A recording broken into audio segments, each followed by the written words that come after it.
Hello, everyone, and welcome back to CBJ Sports, the second episode. Thank everyone last week for all the streams. We got up to 48, almost 50. Hopefully get a little bit more this week as we're on Spotify now, also the Buzzsprout.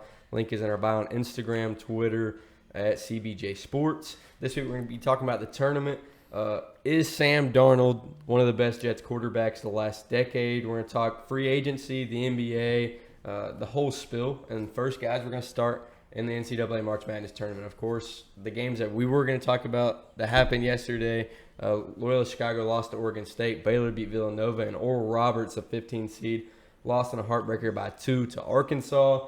And also Houston beat Syracuse, so we have no more dogs in the fight in the tournament. But today, Creighton versus Gonzaga is on right now. FSU plays Michigan, UCLA, Alabama, and Oregon plays USC. Who does everyone have winning those games? I'm going to go first. I have Gonzaga beating Creighton, FSU beating Michigan, Alabama beating UCLA, and USC beating Oregon. You can go next, Billy, if you want. You're going to have to read the games out to me because, I may not. You want me to go? I'll go. I got Gonzaga beating Creighton, and then I got Michigan beating FSU. Then I got UCLA over Alabama and USC over Oregon. I got Gonzaga beating Creighton, Michigan beating Florida State, but really close. It's going to be a close game. And then I got Alabama beating USC. Or UCLA, my bad. Let's see, where does this start at? Thank you. I'm going to take Gonzaga over Creighton. I think that FSU beats Michigan. I'm literally wearing a shirt that says beat Michigan. So I'm going to take Bama over UCLA and Oregon over USC. Yeah, if Bama makes it to the national championship and somehow wins it, it'll be the first team since Florida to win a national championship in football and basketball in the same year. So, I mean, a lot of people don't want that to happen, but I'd like to see it happen. That's back when Joakim Noah and Al Horford was there, wasn't it? Yep, and I'd love to see the SEC do it. Next topic of the tournament, player and team of the tournament. I took the USC Trojans as my team of the tournament. I think they've been, really good this year. Evan Mobley's a lottery pick. His brother, Isaiah Mobley's really good. And my player of the tournament is Krutwig from Loyola, Cam Krutwig, who's going to be the next Nikola Jokic maybe in the NBA. He's not very athletic. He's big. He can shoot, play make. He's kind of a point center for that Loyola Chicago team that's been good the last few years. I think Cam Krutwig definitely deserves that honor. Josh, you want to go next? Yeah, I have my player of the tournament. I had thinking Buddy Boeheim. Of course. Yep. He has made more threes than anyone in the field so far in this tournament. He is 13 for 23 from beyond the arc. That's not including yesterday. I made these notes before yesterday. So last night was a rough scored night a total for of Buddy. 55 points compared to last year when he went 0 for 6 in the first round and lost. I got Gonzaga and Drew Timme. He does everything. He's a great post player. I think he's averaging a double-double right now, like 20 and 11 or something like that. He also rocks does it the all. headband. Yeah, and the handlebars. So we're going full tournament winner first. We're just talking about most outstanding player. Team of the tournament and player of the tournament. Team of the tournament, I think it is Gonzaga. They're just – I don't see them They're just losing a dominant. game. Yeah, just dominant. For player of the tournament, I'm going to go Max Abmas from Oral Roberts. Came into the nation leading in scoring, or came into the tournament leading in scoring, and he's just – there's something about those small schools watching them come in and do the unthinkable, and he just was the leading charge of it all. So, also, shout out to Adam Crawford. He's a big FSU fan. Hope they win tonight. Of course, you'll get to hear this either tonight or tomorrow, so you get to listen. As we move on to maybe one of the most talked about segments before a podcast, maybe ever. Me, Billy, and CJ have argued about this topic all week. Josh has had his 2 cents in our group chat. It should get tense. It should get exciting. But the question is, and I'm going to introduce this question and then my argument. Is Sam Darnold the top 3 QB of the last decade for the Jets?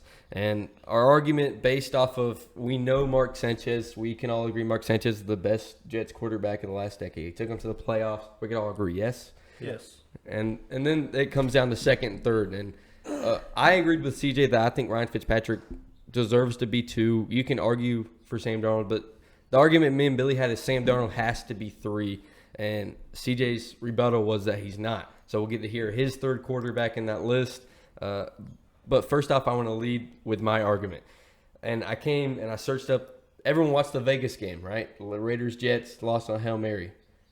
Yes. Yes. Yeah, I watched it. Nice little cover zero over the top. Sam Darnold leads them down the field, puts points on the board. They lose the game off a Hail Mary because the Jets defense isn't really good, which leads them to a point. I don't think Sam Darnold has the weapons anymore. He had Robbie Anderson. He left. They really have a rookie wide receiver in Denzel Mims. Quincy Enunwa, I think he opted out this year or he was hurt, one of the two. He didn't play a lot this year. Chris Herndon is an average tight end at best to me. I just don't think they have the weapons. They have Jamison Crowder, Brashad Perriman, Braxton Berrios. CJ's argument, Braxton Berrios is good. I don't think so. But Darnold hasn't turned the ball over a lot later in the season. He got better as the season progressed. Of course, the 9 touchdowns doesn't look good, but in the last 3 games, he had 700 yards throwing the ball on a 5-to-1 TD interception ratio, and he also didn't turn the ball over in those 3 games at the end of the year, from the Raiders to the end. And his wide receiving core is not good. He doesn't have a tight end. His defense didn't look good at the end of the year. He puts enough points to win games. I just think Sam Darnold has to be a project for the Jets. I'm not saying he's an elite quarterback right now. That's not my argument at all. I think he's good enough to be the Jets starter to where that he doesn't deserve the hate that he gets. I'll let Billy go because it needs to be 2 points versus the other 2 points. Well, going back to the whole weapons thing, I was going through last night looking at all the stats between Fitzpatrick, Sanchez, and Darnold. And you go back, granted, out of all of them, Ryan Fitzpatrick actually had the best single year out of all of them. He threw for 3,900 yards and 31 touchdowns with a 88 QBR. Great year. Take it, but that's the thing about Fitzpatrick. As a Dolphins fan, I know he's one of the most streaky quarterbacks you will ever see play this game. It's the reason he's been on 26,000 teams. Yeah. But here comes to the thing where I went back and I looked at all the Jets starters from that year. On that Mark Sanchez team where the year he threw for his best year was 2011. Threw for 3,400 yards, 26 touchdowns, 18 interceptions, 78 QBR. Not a bad year, about average of the middle of the pack year. But listen to he had Santonio Holmes. This is 27-year-old Santonio Holmes. This is prime Santonio Holmes. He had Sean Green, who was a 1,000-yard rusher. He had Dustin Keller. Many people might not know Dustin Keller, but he had multiple 800-yard receiving years from the tight end position. That's back in even just 10 years ago. Not many tight ends did that at all. And their offense was based on the ground and pound. They were meant to play defense and run the ball. That's what it was built to do. And then just even a year before that, they had Braylon Edwards, who had been a 1,000-yard receiver for I don't know how many years prior. He played in Carolina a little bit. LaDainian Thompson, who was only 30 at the time. It's not prime LT probably, but it's still. Yeah, no one really remembers LT on the Jets. But compared to 2020, when your number one receiver is Jamison Crowder, who's maybe a 2-3 at best. Anywhere else. Rookie Denzel Mims, like you said, played good. He's got room to grow, but it's a rookie. It's not no elite receiver coming into the league. He wasn't Justin Jefferson this year. Don't get me started on 37-year-old Frank Gore. I love Frank Gore. To me, he's one of my favorite running backs of all time, but you can't expect a 37-year-old man to come in there and be a 1,000-yard rusher on your team with a young quarterback. And last one here, I have Chris Herndon. Like you said, average at best. I mean, there's probably easily 15 tight ends in the league, probably more in the league better than him right now. And it just all comes down to, I get the counter argument of weapons, it matters, but you still have to have the decision making and everything. But if you get things around him, that's what a lot of these teams go into the draft now and they look at it and they go, oh, well, this dude will solve all our problems. He'll make everything better. I'm trying to think of an example, and I really can't right now. But it's just, look at Joe Burrow. That's a perfect example, actually. Yeah. Came in there, he'll solve all our problems, and ACL, gone. Yeah, before I pass it on to CJ, I want to add on a point that I missed, and another one was coaching. I think Adam Gase is a big problem there. He comes off of the offensive mind wizard, but we hadn't seen him do that anywhere he's went. Didn't do it in Miami. I just don't think that helps Sam Darnold at all. Coaching has to be a part of Sam Darnold being the problem, and I think he just needs a little bit more help. I'll let CJ take over as the other side. I would go at third all-time would be, not all-time, but the last decade would be Geno Smith. He went 8-8, but he also had Jeremy Curley. I don't know who that is. Stephen Hill. I don't know who that is. And Santonio Holmes. I don't know that. I don't know who their tight end. That's a little bit. That has to be a little bit older Santonio Holmes. If Mark Sanchez played with him, I think he has to be. It's probably 29, 30-year-old Santonio Holmes. I don't know when he was in Pittsburgh either. Yeah. I don't know either. He got traded fairly early in his career. Now that I think about Did it. he? Yeah. But then, Middle of his prime. but Sam Darnold played 13 games this year. Had 2,208 yards. Finished 28th in the league. Had 9 touchdowns. Finished last. Had 11 interceptions. Finished 24th. And his QBR for the whole year was a 40.1. But like in 2018, he had Bilal Powell, Quincy Newell, Robbie Anderson, and Chris Herndon. In 2019, he had Le'Veon Bell, Demaryius Thomas, Robbie Anderson, and Jamison Crowder. I thought that was a good team, but they only won 4 games. So Yeah, we think the Jets are an but average his team. highest every year. QBR like during the game rise is 88, and his lowest was a 9. I don't know. I just don't see any improvement at all. I'm gonna let Josh go before we get a chance to rebuttal. I do have Sam Darnold in the top 3. I have him at 3. But I think in the situation they're at, you got to look at the division. Look at Patriots, what they had this offseason. You still got Bills, who's Super Bowl contenders. And you got Miami, who was, 1 game short of the playoffs last year. Had a really good year. I think at where they're sitting at, they have a first-round left tackle from last year. You have the second pick this year. I think you trade Sam Darnold for a lineman or for a pick. Draft a lineman, draft Zach Wilson at 2. Then you have 2 good linemen there.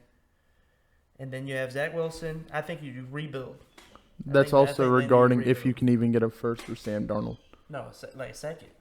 I'm Yeah. saying second. Get a It second It round is. pick, It get a is. lineman. It is a Class depot is line class, so I That's what I'm could see saying. it. Get a Yeah. second round pick for him. Get a lineman. Rebuild that offense. See, I know you and CD aren't gonna like this argument. Me and Billy talked about it the other night. We searched. I hate to bring Josh Allen into this, but we searched Josh Allen's stats compared to Sam Darnold. They almost had the same year. Sam Darnold maybe a little bit better. The 2019 year you were talking about. 2018, he had 20 touchdowns. He had way more. Yeah, I'm not claiming His second. I'm not I'm talking yards, about Josh Allen and Sam Darnold's second year in the league. Sam Darnold got very much better with Le'Veon and all of them that they picked up. Robbie Anderson had a good year. Josh Allen had almost the same year. They had pretty much the same stats. Me and Billy were looking at it. I don't know the stats right off my head. But Josh Allen gets the Stephon Diggs. That takes the offense over the top. That opens up everything. It shows Josh Allen's cannon. He's an MVP candidate. He didn't get him in 2019. The year after. Oh, you're talking about this year. This past year. Sam Darnold doesn't get that luxury. I'm not saying that's on Sam Darnold or not on Sam Darnold. It's on the team for not picking up anyone. But if Stephon Diggs can take Josh Allen, who we all, not y'all, but everyone else in the NFL thought he's going to be a bust. He's not accurate enough to win in the NFL. That took him over the top, made an MVP candidate. Why can't that happen to Sam Darnold? I think it could, but I think the situation they're at right now. So I'm not saying a Sam Darnold's third-year, bad. fourth-year quarterback you're just going to drop and we'll pick up Which, Zach Wilson, don't get who me- has the same problems. Zach Wilson is not accurate. Zach Wilson lost to Coastal Carolina.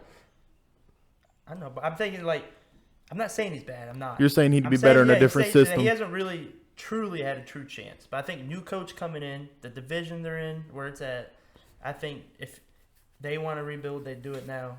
Trade him, get that O-line built. I just don't like the Zach Wilson argument. I think a little bit because Zach Wilson could be the greatest quarterback we've Could ever be another seen, Mahomes. but he could be the kid that plays 6 games and we never see him again because he threw 8 interceptions in a football game because he's not very accurate. He hasn't played the competition everyone else has played. It's almost like Trey Lance, except BYU played Coastal in that game and he put up 30, and everyone knows who Zach Wilson. Yeah, North Dakota State played South Dakota. So Yeah, there's a difference. But I don't know. I just don't think everyone should just give up on Sam Darnold. It's kind of like Josh Rosen. Like, I feel like that's what Sam Darnold's career is going to end up being, and it shouldn't be. Yeah, he really fell off. I mean, that Like, man, do you not? I don't. Josh Rosen, to me personally, he's really not that good. I've watched when he's played. It's just. But it's just like those guys are coming in, and it's just like, oh, we're going to push you. We're going to draft another quarterback. which, and I will give Rosen the benefit of the doubt. He was never on even a mediocre team. He was always on a bottom half team. Whether he was in Arizona, goes to Miami. Miami was a complete trash can at the time. But why did the Jets Arizona, draft they him? had Larry Fitz, Christian Kirk. yeah, why but did- that's young Christian Kirk, old as That was Christian Kirk did Old really good as- his rookie season. old as Don't dirt. talk about Larry, don't I talk love about Larry. like Don't get me that. wrong. I Larry love Fitzgerald, Larry. Larry I Fitzgerald. don't want to get Larry's- off on a Josh Rosen rant, so I'm going to stop you. But why did the Jets draft Sam Darnold in the first place? They were rebuilding. They're still We're going to rebuild 4 years later? New coach. There's always. It happens. Mark Sanchez is the top. Like, is that what we're concluding here?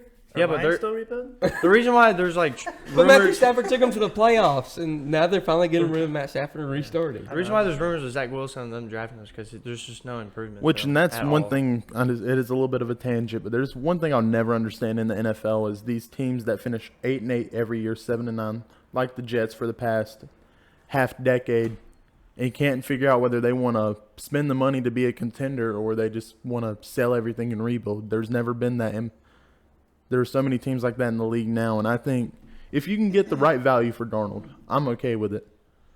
Because I think if he gets another chance on another team in a different system, he really could be a great quarterback. But if the Jets want to keep the chance on him and build around him, either way, they just need to give Darnold time. Give him. I think you just have to look at it I think you really got to look at the teams around him. So, you can, go sign that big free agent. You can put all your money into that, and you might come close to a playoff win, or you might not. And then now you got to look at the future. Now it's all right, now we're back to where we just were, because that receiver might not stay there, or. But that argument to me ends to where to me, Sam Darnold is a leaps and bounds better passer than Zach Wilson. I don't care what anyone says. Zach Wilson can throw from different angles like he's Patrick Mahomes. Sam Darnold's way smarter than Zach Wilson to me.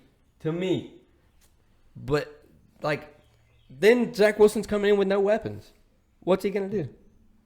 Are you going to start someone else at quarterback for a year for Zach Wilson? They got weapons now. They got Corey Davis. Oh, yeah, Corey Davis. Career year last year. That's what we're giving Zach Wilson to be. He had a career year last year. That's okay. So that's If what Corey Davis, we're all going to agree on. Corey Davis is going to take the Jets to the playoffs. I still don't think Exactly. I still don't think Corey Davis is a true number one receiver in the league. There's so many more problems than just you can give me Corey Davis. He can be the whole wide receiving core. There's so many more problems with the Jets. Their defense is. That's They've upgraded from their defense. I mean, everywhere. Their rush defense is good. Losing We've Avery established Williamson that. is an upgrade. Who? Losing Avery Williamson. They traded him last year. Exactly. Who's He's old.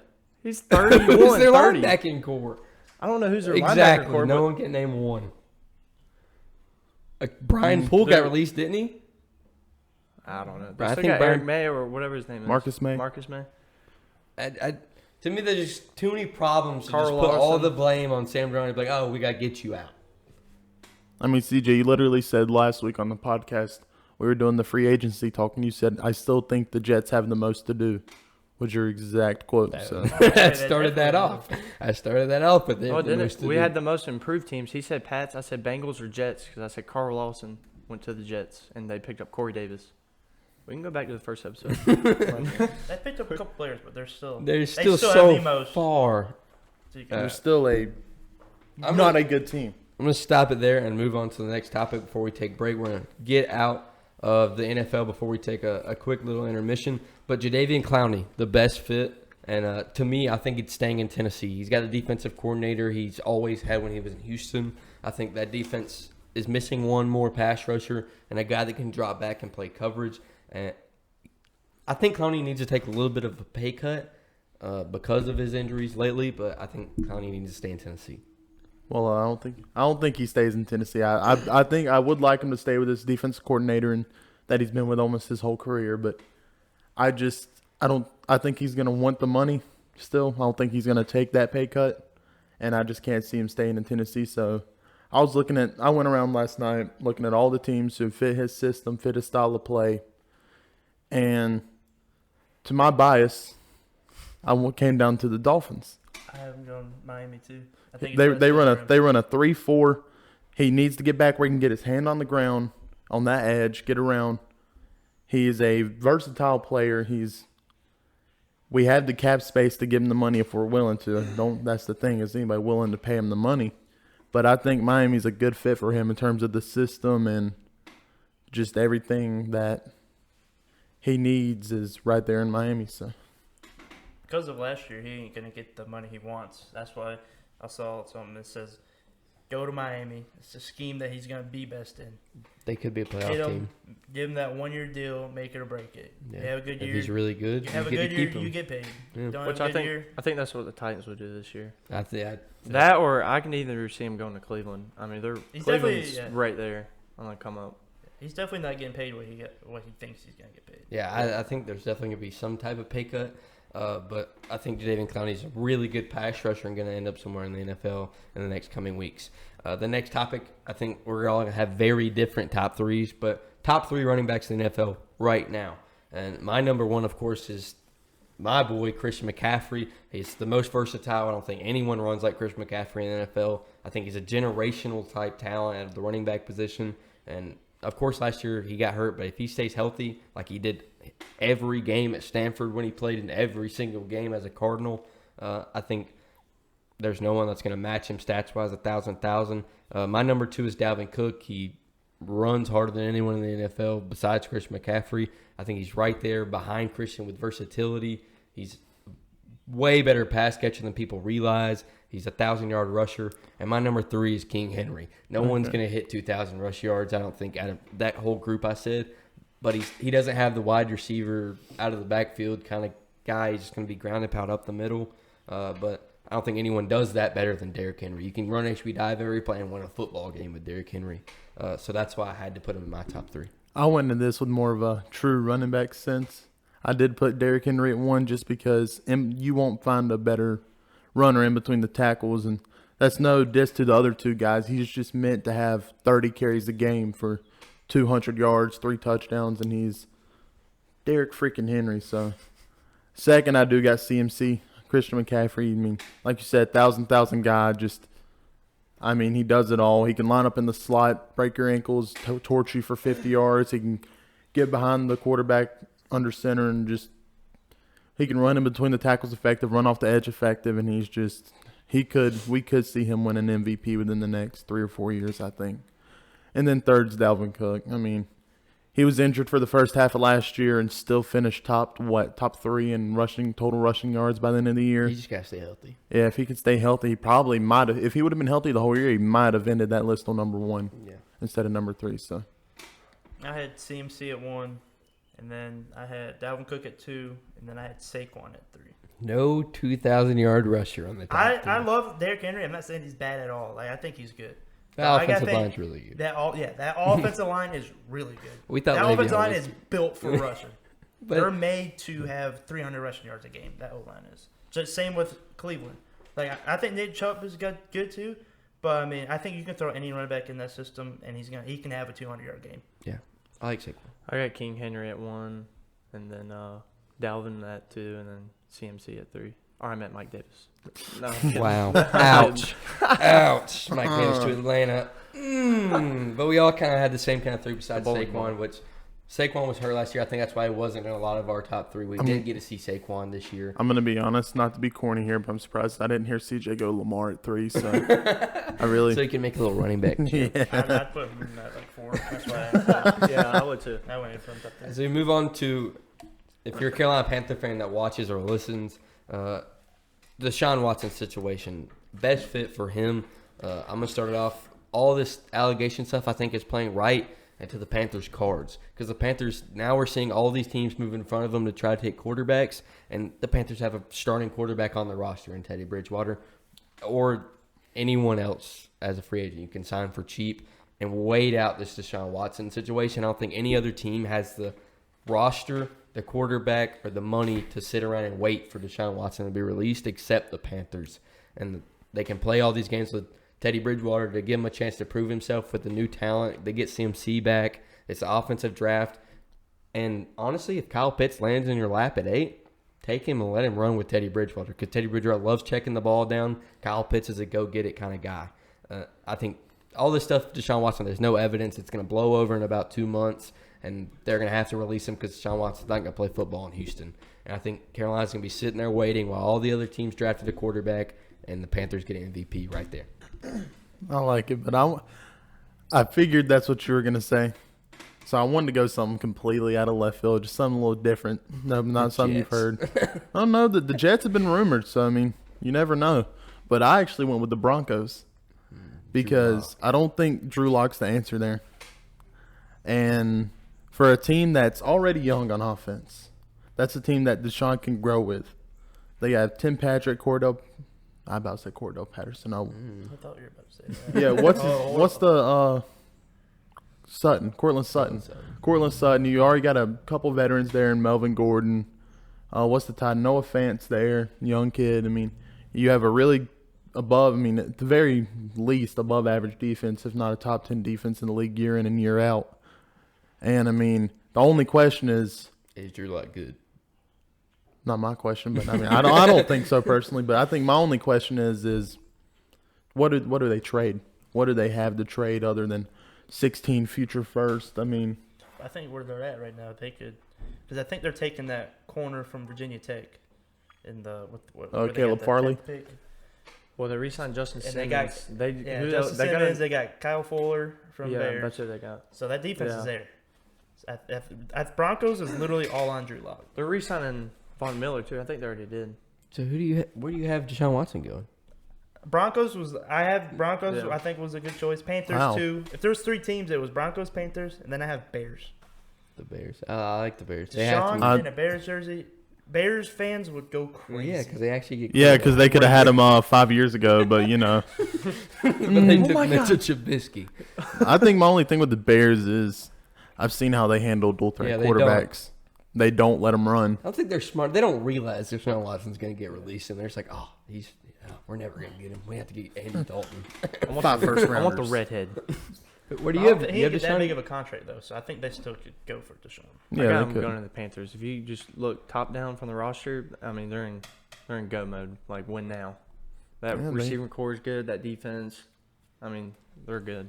Yeah, they made it. I think the Panthers situation fits Deshaun best because it's playoff ready. They just made defensive moves in free agency to pick up the guys they need. They're going to have offensive draft, pick up a tight end, some offensive linemen that we got rid of, and Deshaun Watson just slides right in. You can check down to Christian McCaffrey or throw 80 yards to Robbie Anderson and DJ Moore, and I think he's never been in a situation that good. I think Deshaun Watson fits there perfectly. The last topic of the NFL, a new segment. We're going to start the QB Buster Gym. We're going to go through quarterbacks in the draft class, and each are going to say if they're a bust or a gym and why. And number one, I think we're all going to agree, so I'm not even going to talk about it. T-Law, I think we all think he's a gym. He's 6'6". He can throw a ball 80 yards, put it on a rope. He's going to be perfect in Jacksonville, maybe an MVP down the line, Hall of Famer kind of guy. But number two is where it gets tricky. Zach Wilson. I talked about him earlier. To me, he's a gym. I think he can be Patrick Mahomes. I'm not saying he will be instantly, but he can throw it 80 yards downfield. He can throw it while he's laying on a pillow over his head, 80 yards downfield. He can do it with less talent. He's athletic. He's a dual threat guy. He's just got to stay healthy. Yeah, I have him as a gym too. I think he's got the intangibles that you want in a quarterback, and he's got the measurements, the talent. It's just a matter of how quick he puts it together. If he puts it together, he could beat Justin Herbert's passing yards and what? He set some records this past year, didn't he? Rookie records. He also rocks a dope headband. Yeah. I mean, he could. But yeah, I think he could break those records right back if he's in the right system. I mean, put him with some talent and. Yeah, except we talked about him. Yeah, but we Jets, so he's not breaking those records. I'll start off the bust. I think Justin Fields is going to be a bust. Justin Fields. I think he seems like he plays scared. I know everybody's going to say, "Oh, look what he did against Clemson." I know he had a great game against Clemson, but you look at everything else, he has bad pocket awareness, and I saw something. He looks at his first read and he stares at his first read forever. Being in Ohio State, you can do that, and that guy's most likely going to get open. There's so much because talent. It's Ohio State, but NFL that's not going to work. You're staring at one read the whole time. About like a good you got to be able to progress through the whole 3 field. seconds. So I think he's going to be. So which one are we doing? Zach Wilson or pick? All right, I got Zach Wilson as a gym, and I got Justin Fields as a bust. All right, why Justin Fields? I have Justin Fields as a gym because Justin Fields is a gym too. I had the same reason as Josh. His first read, I just don't think he can be productive. He's gonna. Yes, I also agree. He doesn't go through reads at all. He's gonna have to learn that in the NFL. I think he's gonna be a guy that sits back a year like Lamar, Patrick Mahomes. He doesn't play year one. He's gonna get to learn the system and play maybe a game 13 at the end of the year when the team's 2-14 or whatever they are, 2-12. Jalen Hurts. Yeah, I think he's going to play later in the season. Which, and I think going back to it is, that's where I think the perfect fit for him is Atlanta. I think sit a year behind Matt Ryan, learn the NFL system. Because, yeah, he's not great with his reads, but it's just a matter of getting in there. You got to learn it. Yeah, learning your receivers, because like you said, at Ohio State, you got the 5-stars everywhere that can just turn and burn and be gone. That's all you got to look at. I'm not saying that he couldn't be, potentially, but based off where all the hype he's got, I think he's got the most potential to be a bust. Moving to a guy that a lot of people think the 49ers traded up for in Trey Lands. I think he's going to be a bust. I don't think he's played enough talent. I don't think he's proven himself enough to be a top 4 pick in the NFL. Yes, he's built like Cam Newton. He can throw. He's not very accurate, but he's accurate enough to play in the NFL. I just don't think he's going to get drafted into a scenario where he can win now. If he goes to the Niners, he's going to have Debo and guys like that where they run the jet sweeps. He's going to have a running back behind him, a good offensive line. But we saw Nick Mullins be good in that situation where he could win games. I think Trey Lance he's going to win games. He might go to the playoffs a few times, but he's not going to be anything special. Look, as you can see right here, I have green is for Jim and red is for bust. And under Trey Lance, I have a green and a red because I have no idea. It's kind of the same thing that Carson Wentz was coming in. Whereas Carson Wentz was definitely the better passer. It's the matter of, don't get me wrong. Trey Lance is Cam Newton. Yeah, the FCS still has the talent. They're not as good, but they're still D1 talent at the very end of the day. But the NFL is a totally different landscape, and it's just a matter of I need to see. I can't really call him a gem or a bust until I see him get into top level competitive and see how it goes. I mean, how he plays. Trey Lance? Trey Lance? You have I really don't know how to feel about him. There's a question mark. Yeah. Mine's with Billy because honestly, till draft came along, I didn't even know who Trey Lance was. A lot of people don't. So that speaks for itself, but I have him as a bust. Yeah, I personally don't watch North Dakota State. Yeah, I don't think anyone really does. Yeah, a lot of people watch that pro day, and he proved he can throw the football pretty well. I'm going to skip Mac Jones because I don't even want to talk about Mac Jones, honestly. I'm going to talk about Kyle Trask. Kyle Trask, for me, I have him as a gem. He played at Florida. Yes, he had a bunch of talent, but Dan Mullen isn't the best coach in the world. He's not an offensive genius, and Kyle Trask took that team without Kyle Pitts and won 2 games. Everyone talked about, he has Kyle Pitts to throw to, a 6'6" tight end. He went almost 3 games in a row and won by 20 without Kyle Pitts. He's proven himself. He's a really good passer. He's older. He's mature. He's ready for the NFL. I think he's going to be drafted to a situation maybe like Dak Prescott where he's not going to be the instant starter, but if someone goes down, Kyle Trask can come in and take that job. I think he's going to be very good in a few years. I think Atlanta would be a good fit for that. You still got Matt Ryan. I think Matt Ryan is the quarterback for the next 2-3 years maybe, or maybe longer. But I like that. Billy, how do you feel about Kyle Trask, bro? I might have him as a bust. I like Kyle Trask. Don't get me wrong. It's just a matter of he does make very bad decisions sometimes. Yeah, and that's why he's a second-round pick. So a little bit of Nathan Peterman coming out of him every once in a while. Okay, now I'm gonna move on to CJ. That was really disrespectful. I have him as a gem, big gem. He's good, but like you were saying, like people saying like, oh, he has Kyle Pitts. Well, I mean, Kyle Pitts not throwing the ball to himself, so. But I think he's gonna be a good quarterback. I think that's a guy the Panthers could look at in round 2 if they don't want to use a bunch of money on a quarterback. If they really don't like Teddy Bridgewater, I think Kyle Trask will still be there in round 2, especially where the Panthers have a pick there at 8. That's gonna wrap up the NFL segment, and we'll be right back to wrap up the show. I'm just gonna keep it recording. Welcome back to CBJ Sports. We're gonna open up with the NBA and then cap off with college football and what's happened during the off season. But first, a question that was brought up to Draymond Green, and he answered it very, very fast. He said he's the greatest NBA defender ever. And that instantly raised questions on who the top 5 is. And I didn't bring stats because the top 5 speaks for itself. I have Dennis Rodman, who is the greatest NBA defender to ever touch a court. Michael Jordan, who has won multiple Defensive Player of the Years and one of the greatest 3-and-D guys ever. Dwight Howard, who is the greatest defender in our generation. I think he played in the LeBron era. He's always been the best center at playing defense. Hakeem Olajuwon, who is top 5 in blocks all time, and Kevin Garnett, who doesn't just play defense. He gets in your head mentally. I think that brings a whole new mindset to the game of defense.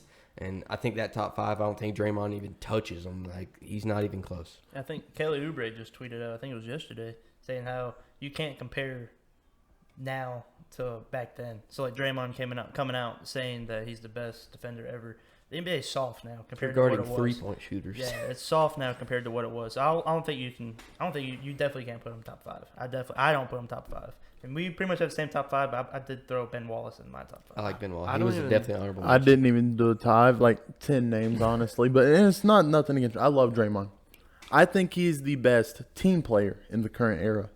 I think he is. He makes the Warriors millions of times better when he's on the court. For sure. Yeah, no Draymond, no Warriors. It's been that way for so many years now. But I mean, I got names like Gary Payton, Dennis Rodman. That's the name me and CJ brought up was Gary Payton. Michael Jordan, Sidney Moncrief, who stud. I mean, Bill Russell, Tim Duncan. They're all. Yeah, there's just so David many. Robinson was on my list before I thought about Kevin Garnett last night. I'm gonna be honest. I mean, and like I said, I love Draymond, but it's just best defender of all time.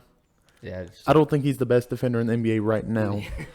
I got Dennis Rodman at 1, and I had Shaq at 2, but I switched it for Ben Wallace because he's got the most Defensive Player of the Year awards. Him and I think Hakeem. Ben Wallace almost won 4 in I a think row. that's who it was. I don't know, but I got MJ at 3 and the glove at 4. Gary Payton. He's the only point guard to ever win Defensive Player of the Year. He's got multiple all-time defensive teams or whatever, but that's my top 5. Oh no, I got Hakeem at 5. That's also a good transition as we're talking top 5s.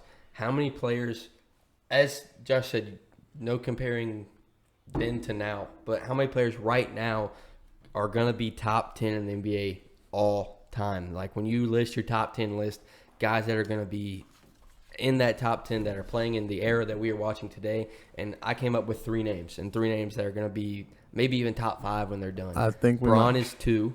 I think we can all agree Bron's already top 10 now.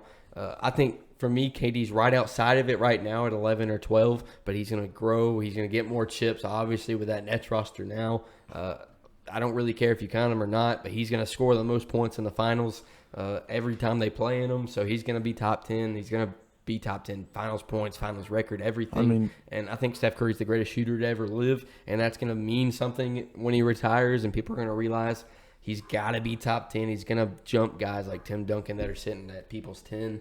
I think Steph Curry's going to be up there, and that's the only 3 names I could think of. And I have the same 3 names plus 1 right outside. I think he might end his career right outside. James Harden. That's my 4th. I think he's going to end up. I had James Harden. I think he'll end up right outside it, though. I don't think he'll reach top 15, 10. maybe. Yeah. But the thing with KD is you can't blame him for that. People came to the Nets. I mean, him and Kyrie went together, but he didn't. He didn't have to, unless he wanted to lose LeBron every finals. Yeah, and he can't blame. James Harden, that's the Nets. Aldridge and Griffin, that's them coming there. I mean, Harden had nothing to do, or Durant had nothing to do with any of that. And I think by the time it's said and done, 10, 20 years from now, we'll look back and go, KD is the best all-around scorer ever we have ever seen play this game. That's what I was going to say. I had 2 players that I think – I had like LeBron, KD, but I have 2 players that I think could finish top 10 in their career. Anthony Davis, who could be one of the best power forwards to ever play in the NBA. And then have Giannis. I think Giannis could potentially be a top 10 player all time. The thing about Giannis where he won't ever reach top 10 is I don't think he's ever going to get that chip. I think KD is going to play throughout his career. I think he's going to have to leave. Giannis is going to have to, when he gets older, he's going to have to leave and join a team, and maybe he gets a chip then, but I think it's going to be too late for him to be a top 10 guy. I got LeBron, Curry, and KD. But with KD, when it's all said and done, he'll be the best scorer of all time. Yeah, I think KD's going to have a shot at like 3. He's I do too. I think KD's really going to battle forward, LeBron. does everything. I mean, he's a pure scorer. I don't think he'll ever reach LeBron, but I think he'll get at that 3 spot. It's going to be hard to reach LeBron. I think he'll be in that Kobe discussion. Yeah, I do too. Which I don't think anybody's going to play as long as LeBron is. So that's not going to At least in their prime like that. That's the thing. KD's already getting hurt. I think LeBron stayed healthy his entire career. That's why I think he just got hurt. That's why I said it's going to be hard to reach LeBron. LeBron just stayed healthy until he's hurt. He had an ankle injury now, but till then he's just stayed healthy. And to wrap up the NBA, we're going to talk about the trade deadline and everything that happened. I know me and Billy has kept up with it. We're going to talk about everyone's going to get one of their biggest trades that they think of the season. What happened on trade deadline week, and mine, I'm a Bulls fan, so I think this is the biggest trade, and I think it really helped. It's Nikola Vucevic, Daniel Tyson, all those guys joining the Bulls. Troy Brown. I think the Bulls got a lot better. They got away with contracts like Otto Porter. You don't have to deal with Wendell Carter's injuries anymore. Nikola Vucevic and Zach LaVine, you have 2 All-Stars now where you can make a playoff push. I think Nikola Vucevic is going to look really good in the Bulls jersey. He did last night with 21, 9, and 4. I think Vucevic changes his team and makes him a playoff contender. I think that instantly makes the Bulls so much better. Yeah, I mean, I wanted to go with the Bulls, but I know that's what you were going to say, so I kind of switched it up. I'm choosing between 2 teams, those Nuggets and the Heat. I'm going to go with the Heat just for the fact of how much they got Oladipo for. They traded Kelly Olynyk and swapped picks for Victor Oladipo. That is a guy highway that was an all-star robbery. 2 years ago. Yeah, I mean, he can easily come in and be the number 2 scoring option right off that team. I mean, and I'm sure Jimmy doesn't even consider himself the number 1 scorer on that team because he does it always. I mean, I think he can come in and take Hero's spot. Yeah, exactly. Don't ever give me that look. It's like the Heat fan memes. I trade you LeBron for Tyler Hero. I can give you a couple. Which pennies. I think the reason why they got Oladipo so cheap, he didn't want to be in Houston. He said that from the beginning. He wasn't going to be there for the whole year. But I had them at 1, and then Bulls at 2, and then underrated one. I think the Blazers. They got Norman Powell. Yeah, he's I good. wanted to put him, but He's a key player. Norman Powell's really, really. He was a key player for that finals run they had in Toronto. And I also think that Aaron Gordon pickup's going to prove dividends. I just don't know how that's going to fit. I don't either, but I Aaron think Gordon does not fit in that system. What do you got? The Nuggets. I mean, you got the Joker and But for Murray, Michael Porter Jr. and then Aaron Gordon. Yeah, but for a team that's been missing Jeremy Grant, that it fills that spot at least. Of a 3-point shooter. Yeah, I know, but this one's. I mean, but But it's they still got it fills that need of the 4. Well, that's where Michael Porter Jr. plays, and he does can everything. Move to the 3. He moved to the 3. Yeah, he's more naturally of a 3. So I mean, Did you say one, Josh? I think the Bulls definitely got the best. Mm-hmm. Like, best off. I don't know how to describe it. Like The deal. yeah. Like they're gonna, because of that trade, I think they're gonna improve the most out of all the other teams. I think, and you get Nikola for 2 to 3 years. I think that really helps. And he's neither between the 2 of them. I think it was $48 million between him and Zach LaVine. Yeah. So that should give you the cap to go at a run at another one in free agency. And I mean, everyone leaves in free agency, so you get a shot. As we're gonna move to college football, it's in the off season. We're getting ready. We're South Carolina fans. They pull for Clemson.